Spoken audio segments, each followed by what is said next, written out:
नमस्ते। मेरा नाम धीरज शर्मा है और आप कलम इंडिया न्यूज देख रहे हैं।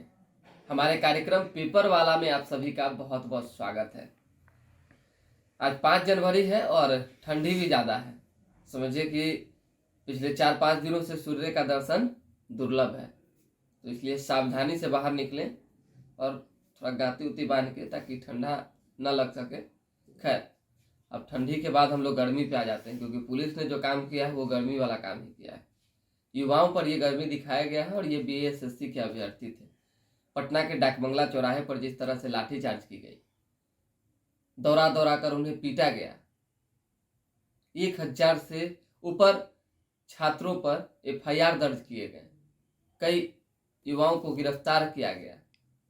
आप समझिए क्या हो रहा है। पहले भी ये होती थी, ऐसी बात नहीं है कि नहीं होती थी, लेकिन इस तरह से नहीं होती थी कि भाई युवा अगर अपनी मांग को लेकर इससे पहले भी अल्टीमेट दे चुके थे, उससे पूर्व भी कई बार कह चुके थे कि पेपर लीक क्यों करवाया जाता है बार बार। किसी भी एग्जाम में आप लोग अगर पेपर लीक करवा देते हैं तो इसका मतलब सरकार का सिस्टम फेलुअर है। अब गिरफ्तारियां कर लेते हैं बाद में, जिसके माध्यम से ये घटना को अंजाम दिया जाता है। लेकिन सवाल ये है कि आखिर युवाओं के भविष्य के साथ खिलवाड़ सरकार क्यों करती है। उप मुख्यमंत्री तेजस्वी यादव 10 लाख रोजगार का दावा करके सरकार में आए। नीतीश कुमार ने उसे 10 लाख अतिरिक्त किया, 20 लाख पे आ गए। युवाओं को तो आस होगी ना, और उस आस में अगर पेपर लीक होने लगे तो फिर कैसे आस नहीं टूटेगी। और वो भी इतने बड़े एग्जाम की, समझिए बीएसएससी, बीपीएससी, यूपीएससी, मतलब कि जो बिहार और देश का सबसे बड़ा एग्जाम है उसका पेपर लीक बिहार से हो रहा है। अब समझ जाइए, यानी बिहार में हो रहा है। कितना दुर्भाग्यपूर्ण है। और जिस निर्दयता से पुलिस ने युवाओं को पीटा है, ये वाकई दुर्भाग्यपूर्ण है। सरकार जो है मौन है। ललन सिंह ने जवाब दिया है, बयान दिया है कि अगर कोई लॉ एंड ऑर्डर तोड़ेगा तो उस पर पुलिस अपना कार्रवाई करेगी ही। तब समझिए, ये बयान भी समझिए। अब यही ललन सिंह जब वोट मांगने जाएंगे 2024 में, सांसद हैं अभी मुंगेर से, तो फिर युवाओं के पास हाथ गोड़ जोड़ेंगे और आज कह रहे हैं कि जो लॉ एंड ऑर्डर तोड़ेगा उस पर कार्रवाई होगी। अरे भाई, तो कार्रवाई करवाने के लिए ही अगर आप लोग बने तो सभे पे कार्रवाई करवाते रहिए ऐसे ही। तो फिर काहे विनती और गोरा धरने लगते हैं वोट के समय। तो ये नहीं होना चाहिए। विपक्ष की ओर से जो है बयान आया है, नेता विरोधी दल विजय कुमार सिन्हा ने कह दिया है कि जिन युवाओं को, अभ्यर्थियों को पकड़ा गया है, गिरफ्तार किया गया है, उन्हें अगर जल्द से जल्द नहीं छोड़ा गया तो पूरे बिहार भर में जन आंदोलन शुरू करवा देंगे और इसका खामियाजा सरकार को भुगतनी पड़ेगी। तो विपक्ष युवा के साथ खड़ी हो गई है। देखिए, विपक्ष तो खड़ी हो ही जाती है भाई। इसके पहले तेजस्वी यादव भी थे, तो जब भी कुछ ऐसी बात होती थी युवाओं के साथ खड़े हो जाते थे। विपक्ष तो अपना काम करेगी, क्योंकि विपक्ष के पास यही मुद्दा है। अब सवाल है ये कि सत्ता पक्ष अगर नहीं सुन रही तो बुड़बक हैं वो सारे युवा, बिना काम के मतलब अपना माथा फुरवाने, कपार में टाका दिलवाने के लिए सड़क पे उतरे हैं। ऐसा तो नहीं है। देख रहे कितना नियोजित जो युवा है, अन्य अन्य जो विभाग के हैं, एग्जाम देकर कभी सवास कभी सवास कभी सवास का चक्कर लगाते रहते हैं। उनकी कोई मांग नहीं सुन रहा, पता नहीं क्या हो रहा है। चलिए खैर, दूसरी घटना भी बता ही देते हैं, क्योंकि इससे अलग भी नहीं है। पुलिस के पास अधिकार है तो मारती है, और अपराधी के पास कोई अधिकार नहीं है फिर भी वो शूट कर दे रहे हैं। आपराधिक घटनाएं किस तरह से बढ़ रही है ये भी आपके सामने है। वर्धा में 2 प्रॉपर्टी डीलरों को जो है 20 सड़क पर दौरा दौरा कर गोली मार दी गई। एक की मौके पर ही मौत हो गई और दूसरा जो है अब भी जिंदगी और मौत के बीच जूझ रहा है। सही हमको लगता है कि अभी जो आया था ना एगो गाना, फिल्म का नाम नहीं लेना चाहेंगे, बड़ी विवादों में है वो फिल्म, कार्रवाई भी हुई है। जो अधिकारी थे जिन्होंने लिखा था, उसी का ना गाना था, आइए ना हमरा बिहार में, ठोक देंगे कट्टा कपार में। भगवान जाने कहीं ऐसा तो नहीं कि यही हो रहा है बिहार में, कि जो लोग हैं उन्हीं को ठोक दे रहे हैं। बाहर से आने वाले आएंगे क्या, बताइए। चलिए, लेकिन इन सब चीज़ों पर भी सरकार को ध्यान देना होगा। तेज प्रताप यादव से जुड़ी हुई भी एक खबर ले लेते हैं। तेज प्रताप यादव अभी वर्तमान में वन एवं पर्यावरण मंत्री हैं। उनसे हमने ही सवाल किया था कि युवाओं पर लाठियां चली, तो उन्होंने कहा कि नीतीश कुमार जी से बात करेंगे, इस बात की हमें जानकारी नहीं है। अब बताइए, जानकारी तो सबे है, लेकिन अब कह रहे हैं जानकारी नहीं, तब क्या कहा जाए, बातें खत्म कीजिए। दूसरा भी सवाल हमने ही किया था कि जीतन राम मांझी कोऑर्डिनेशन कमेटी की मांग करते हैं, शराबबंदी पर भी वो कुछ कुछ बोलते रहते हैं। बताइए, इतना आग बबूला हुए तेज प्रताप यादव, बोले कि नहीं कोई पिएगा बिहार में शराब, अगर कोई पिएगा तो उसको टंगवा देंगे। समझ जाइए, उसको सबसे पहले हम जेल भेजेंगे, अपने गाड़ी में टंगवाएंगे और जाके थाना में बंद करवाएंगे। अब समझ जाइए, तेज प्रताप यादव भी अब शराबबंदी को लेकर सख्त हो गए। जब विपक्ष में थे तो कहते कि शराबबंदी बिल्कुल फेल, वीडियो बना बना के डालते थे कि देखिए ये शराबी यहाँ है, ये शराबी यहाँ है। चलिए, समय हो तो बड़ा बलवान, समय के साथ हर इंसान बदल जाता है। उप मुख्यमंत्री तेजस्वी यादव पर आ जाते हैं। कल जो है पीएमसीएच पहुंचे हुए थे, पैथोलॉग का लैब का उन्होंने उद्घाटन किया है, और भी कई चीज़ों का उद्घाटन हुए हैं, जिससे कि जो मरीज बिहार भर से अन्य जगहों से पीएमसीएच आए उन तक जो है बेहतर सुविधा पहुंच सके, बेहतर उपचार हो सके। ऐसे में तेजस्वी यादव ने कहा है कि ऐसी व्यवस्था बना रहे हैं कि मरीजों को बाहर नहीं जाना पड़ेगा।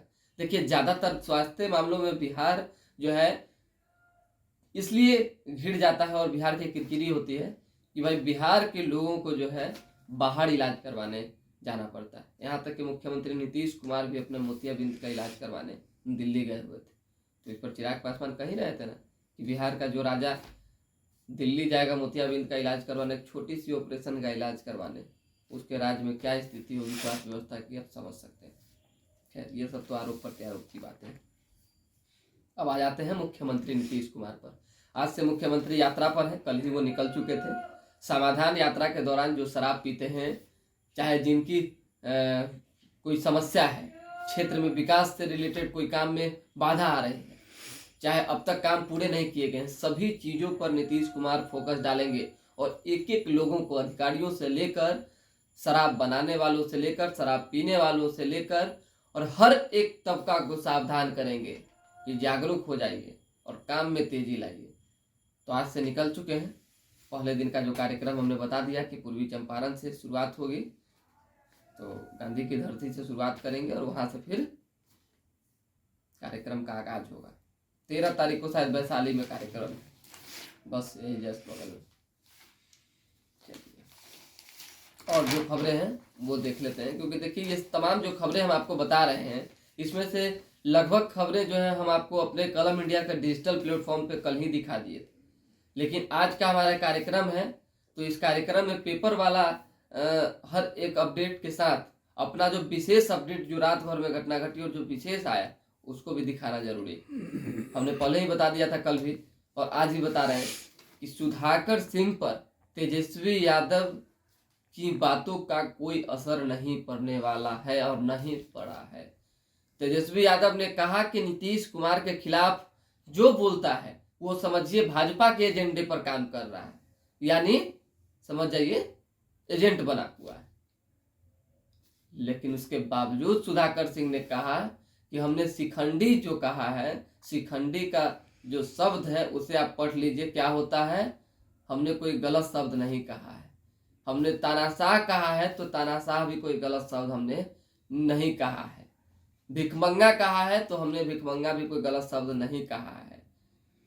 इतने करोड़ रुपए के चार्टर्ड प्लेन में चढ़ने वाला मुख्यमंत्री अगर विशेष राज्य का की दर्जा का मांग करता हो तो उससे बड़ा भिखारी क्या हो सकता है। ये सुधाकर सिंह कह रहे हैं, सहयोगी दल के विधायक, समझ जाइए। तब क्या होने जा रहा है बिहार की राजनीति में, ये कह पाना जो है इतना आसान तो नहीं है, लेकिन ये बात तय है कि सुधाकर सिंह फिर घर वापसी करेंगे। घर वापसी का मतलब समझ जाइए, क्योंकि अब तो उपाय नहीं है उनका उस जगह पे, क्योंकि जिस तरह से महागठबंधन में रहकर महागठबंधन पे सवाल उठा रहे हैं। जीतन राम मांझी ने भी कह दिया, सुनिए, कि मानसिकता पर जीतन राम मांझी ने कल सवाल उठा दिया, और हमने पूछा भी था कि बताइए इस तरह से जीतन राम मांझी जी, सुधाकर सिंह लगातार जो है हमलावर, क्योंकि वो नहीं बोल रहे हैं, उनसे बुलवाया जा रहा है। अब बताइए आप ही कि वो नहीं बोल रहे हैं, उनसे बुलवाया जा रहा था कौन? तो कह रहे इतनी बात बताना मीडिया में अभी उचित नहीं होगी। तो कौन का मतलब कौन? अब सुशील मोदी तो कह रहे हैं कि लालू यादव बुलवा रहे हैं, तो आपका निशाना क्या भाजपा पर है कि लालू यादव पर? ये बताइए। ये तो बताना ही, क्लियर करना ही चाहिए था, लेकिन उन्होंने क्लियर नहीं किया। अब बताइए, देखिए लालू भाई सुशील कुमार मोदी की बातों में सच्चाई है कि जीतन मांझी का जो निशाना है, जो संशय बना हुआ है, उसमें सच्चाई है। अब देखना होगा जब बयान निकल कर सामने आएगी तब। चलिए हम दूसरी खबर में पढ़ते हैं। सुधाकर सिंह बोले लालू ने त्याग पत्र नहीं, बयान में संशोधन कहा था। आ गई ना बात सामने।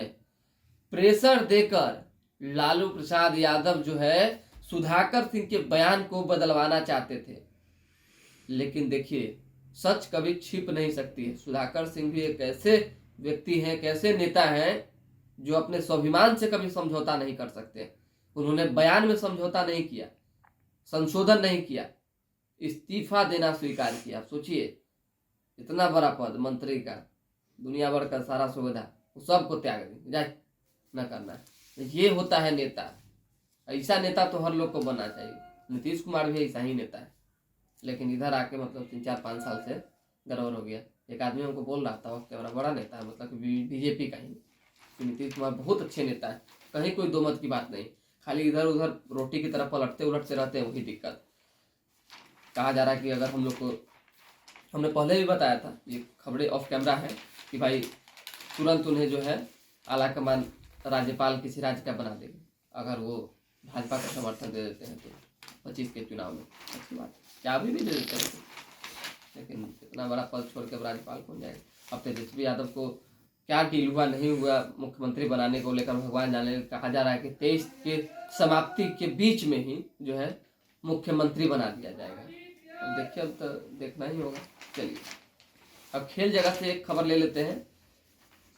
सीरीज जीतने के इरादे से उतरेगा भारत। सीरीज जीतना है भारत को, इसलिए इसी इरादे से भारत जो है मैदान में होगा।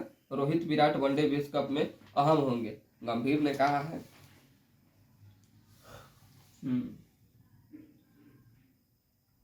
चलिए, भारतीय क्रिकेट टीम के विकेट कीपर ऋषभ पंत उपचार के लिए मुंबई शिफ्ट हुए। हमने कल भी खबर दिखाया था, एयरलिफ्ट से जो है उन्हें मुंबई शिफ्ट किया गया है ताकि उनके घुटने का जो ऑपरेशन है उसे सही तरीके से किया जा सके। कश्मीर में पारा 0 से नीचे, दिल्ली नैनीताल से भी सर्द।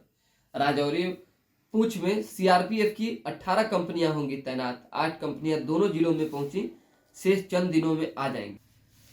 तो खैर चलिए, तो आज की यही खबरें हैं। विशेष खबरों के लिए भी हर दिन पेपर वाला कार्यक्रम में जुड़ेंगे। फिलहाल अभी के लिए दे हमें इजाजत। हमारे साथ बने रहें, देखते रहें कलम इंडिया न्यूज। केवल शेयर करना नहीं भूलिएगा।